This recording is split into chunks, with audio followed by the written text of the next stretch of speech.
Hi everyone, welcome to my channel License to Roam, where I'll be providing content on football tactics and analysis on European football and the beautiful game from across the globe. You can follow me on Twitter/X at Edward Stratman, and if you enjoy the video, it would really appreciate a like, subscribe, and any comments as I get started and hope to grow the channel. Alright, for this analysis, I'll be focusing on Bukaya Saka's superb showing in Arsenal's crushing 6-0 win over West Ham, where he started on his way to bagging a brace and just causing a real nightmare for West Ham throughout. Operating in his usual right wing berth, he tormented the Hammers and especially his direct opponent in Emerson with his brilliance on the ball, crafty movement, and superb dovetailing with his teammates, all being special features. Obviously, to start with his movement and especially his depth movement. As you can see, it was just a brilliant feature of his game. He so smartly timed his runs in behind to catch defenders off guard. Not sure who to track him in the instance where he won the penalty, which he converted so coolly. He obviously exploited that gap between the two markers there. Waited for his teammate to have his head up, ball on the preferred foot, and immediately gave him that outlet.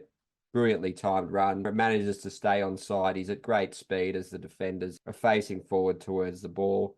Can gain that dynamic advantage and he's off. And obviously he causes a situation where he wins the penalty and then he converts it with the plom as shown here.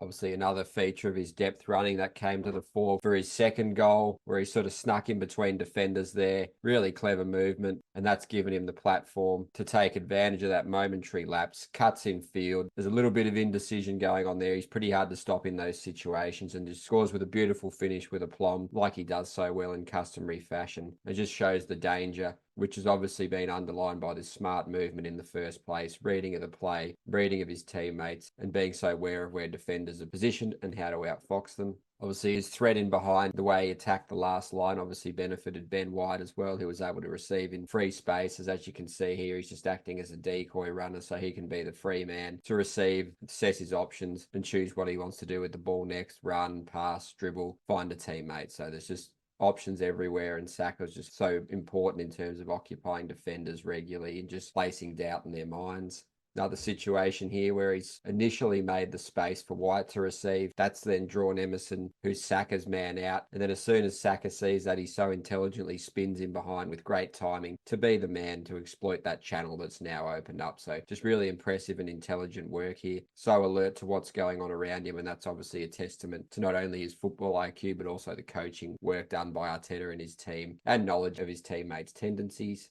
So here's another situation where his depth runnings come to the fore. He's noticed that Odegaard's got the ball there. Emerson's drawn towards him. He just sneaks in behind there on the blind side, out of picture, and Odegaard's smart enough to find him. And in this situation, he just misses the chance, but it just creates a really great opening. He recognises there's room to be exploited, knows that Odegaard is aware of that space, knows where the marking is, and he's away there to create a chance that he probably would score from quite often.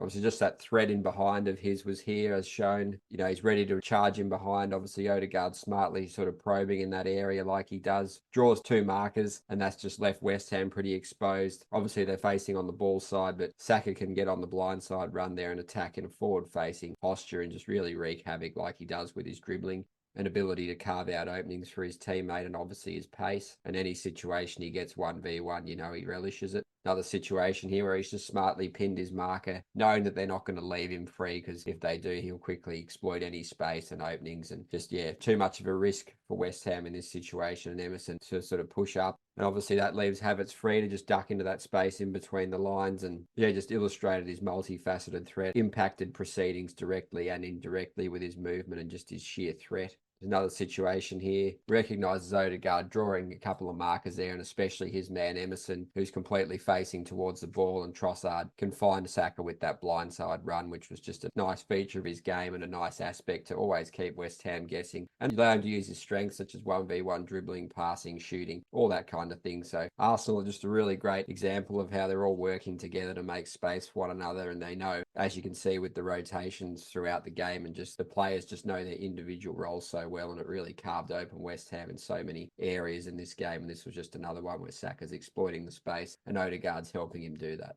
Obviously, his interactions with his colleagues, obviously White and Odegaard, were particularly at the forefront, but he also did some smooth interchanges with Trossard, as you can see here, which has enabled Saka to make a clever run into the box, which he really should have scored from. On a lot of other times he would have, and yeah, Trossard's out wide. There's a huge disconnect in the West Ham sort of space you can see between Trossard and Saka. And yeah, he just gets into a dangerous position where he can once again be lethal and just create a lot of havoc. And obviously, while this is sort of him receiving between the lines, it was really, a key feature how he doesn't just receive between the lines, he receives possession on the move. So he's instantly ready. He's ready to turn and face, and he can assess his options. He knows what's going on around him from the wing. His field of view is great. So he can instantly add momentum to the attack and head towards goal as well. So a real feature of his play, not just where he's positioned, but the timing and how he does it. So he can just use that platform of all the things he does so well to inject momentum and breathe life into Arsenal's attacks from not a lot really, because, they're worried about his threading behind, and he just darts in between the lines. But importantly, like I said, moving on the move, ready to create, ready to cause havoc, ready to manipulate the back line. This is another nice little situation where he's obviously edged in field, rotated with the forward there. Obviously, Martinelli's in his position, so that's a sort of multi-layered rotation to see Martinelli there and then Saka where he is. And he almost scores a lovely goal here after receiving the layoff in a forward-facing posture, and then he can be so dangerous in those central areas. So Arsenal really did a great job of getting all their attackers in various positions to mix things up and to allow them to play to their strengths. Another situation here where he's receiving between the lines, forward-facing. He's edged in. Emerson wasn't sure whether to follow him. Interestingly, obviously Trossard's pinning two markers there, which creates the space for him. And then he can charge ahead, and in this situation, he feeds Trossard with a nifty through ball. Another situation of how him dropping deep was really influential to help connect the Arsenal attacks and give them another option. And the way he just lets the ball run past his body, obviously the defender can't make a challenge there because he's got his body protecting the ball, and he can immediately use that wand of a left foot to switch the play, and Arsenal are away at the races there.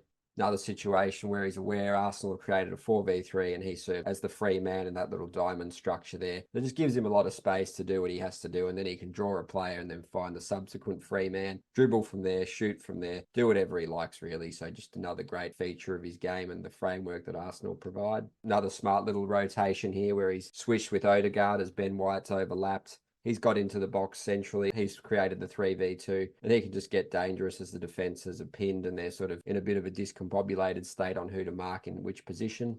Then obviously his crossing and delivery was quite another nice highlight of the match. Even though it wasn't at his typically elite level, he still created some great chances with some brilliant crossing where he gets great power, whip, dip and swerve in all manner of ways to tee up teammates, and Trossard really should have put this chance away. But yeah, the way he just gets that weighting and accuracy just really makes it so much easier for his teammates to get their chances as best as possible on net. And here's another one where he's just come in that moving position, so good at cutting in field. Defenders can't react quick enough the way he does it with his feints and shimmies and just the acceleration and those little clever alterations in pace and direction. So he gains a separation to fire in this brilliant one that Martinelli misses. But once again, it highlights his worth and just what a huge player he's been for Arsenal and will continue to be. And this game was another testament to his quality, where his multifaceted showing really helped propel Arsenal to a memorable victory. All right, that's the end of the analysis. If you enjoyed this video, please like and subscribe and leave a comment. Would really appreciate it. Thank you for taking the time to watch the video, and have a great day. Stay tuned for the next analysis.